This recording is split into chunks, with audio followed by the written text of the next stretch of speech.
பாலிட்டியில் 2 question சேர்த்து பார்க்க போகிறோம். ஒரு கொஸ்டின் அடிப்படை உரிமைகள் பற்றி ஒரு ஸ்டேட்மெண்ட் டைப் கொஸ்டின், ரெண்டாவது டிபிஎஸ்பி பற்றி ஒரு கொஸ்டின். இது என்ன கேட்டிருக்காங்க, இந்திய அரசியலமைப்பில் வழிகாட்டு நெறிமுறைகள் எதில் அடங்கியுள்ளன அப்படின்னு கேட்டிருக்காங்க.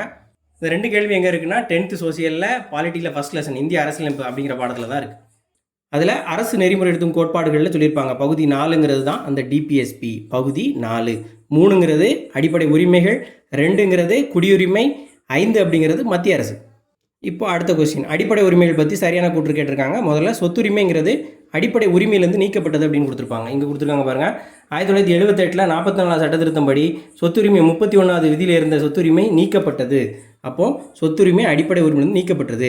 அடுத்து சட்டப்பிரிவு 300A படி சொத்துரிமை ஒரு சட்ட உரிமை அல்லன்னு கொடுத்துருக்காங்க.